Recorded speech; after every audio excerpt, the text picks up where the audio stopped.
सभी किसान साथियों का एक बार फिर से एग्रो दर्पण पर बहुत बहुत स्वागत है।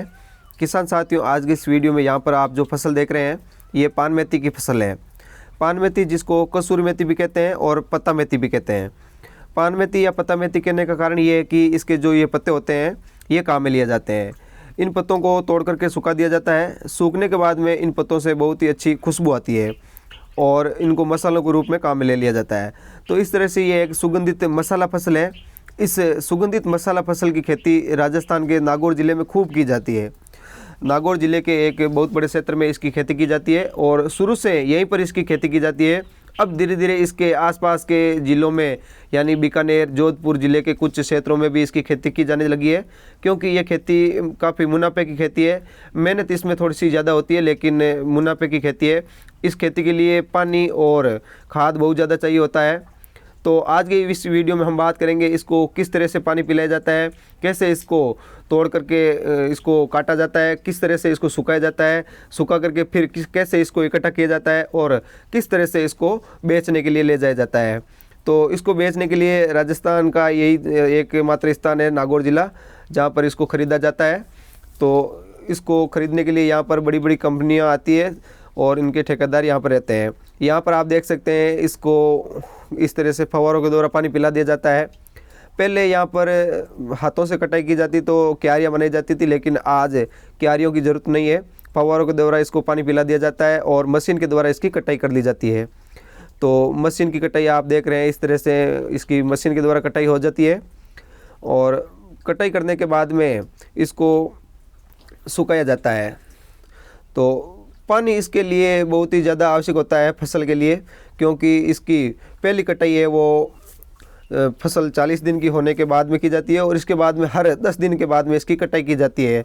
तो हर 10 दिन की कटाई करने के कारण पानी की आवश्यकता ज़्यादा रहती है इस फसल में। तो यहाँ पर आप देख सकते हैं इसको फिर काटने के बाद में इस तरह से यहाँ पर ला करके जो स्थान बना होता है सुखाने के लिए, उस स्थान पर ला करके इस तरह से इसको सुखा दिया जाता है। यहाँ आप देख सकते हैं इसको ट्रैक्टर में ट्रॉली के द्वारा ट्रॉली में भर करके यहाँ पर लाया जाता है खेत से, और खेत के बाहर या कहीं पर जहाँ पर भी जगह मिले वहाँ पर इसको इस तरह से सुखा दिया जाता है। ये इसके पत्ते हैं। पत्तों में ज़्यादा डंठल नहीं होने चाहिए, डंठल होने पर इसके भाव कम मिलते हैं। तो जितना कम डंठल रहते हैं उतना ही अच्छा भाव मिलता है इसका। और इसको 3 दिन तक सुखाया जाता है। 3 दिन तक सुखाने के बाद में इस तरह से इसको वापस इकट्ठा कर लिया जाता है। जैसे यहाँ पर ये फसल अब सूख चुकी है, तो सूखने के बाद में इसको इस तरह से इकट्ठा कर लिया जाता है। तो ये आप देख रहे हैं जेई के द्वारा इसको इकट्ठा किया जा रहा है और जेई में ये पत्ते पूरी तरह से आ नहीं रहे, तो जेई के कोई कट्टा वगैरह बांध करके इस तरह से इसको इकट्ठा किया जा रहा है। और फिर इसको झाड़ू के द्वारा, उधर आप देख रहे हैं आगे, वहाँ पर इसको झाड़ू के द्वारा इकट्ठा किया जाता है। पूरा एकदम इसको इकट्ठा कर लेते हैं और ज़्यादा रेत नहीं आने देते हैं इसमें। और फिर अगर रेत रहती है तो थोड़ा सा इसमें रेत का अलग से कर्दा काट लिया जाता है। ये देखिए, ये सूखने के बाद में इस तरह की फसल हो जाती है जो बहुत ही ज़्यादा सुगंधित होती है। ये पत्ते हैं, बहुत सुगंधित पत्ते हैं। 3 दिन तक इसको सुखा लिया जाता है। मौसम ख़राब रहता है तो कई बार ये ख़राब भी हो जाती है। इस वर्ष इसकी फसल ख़राब नहीं हुई है, क्योंकि कई बार बरसात हो जाती है और बरसात से यहाँ जो ये ज़मीन सूखने के लिए है ये ख़राब हो जाती है, गीली हो जाती है।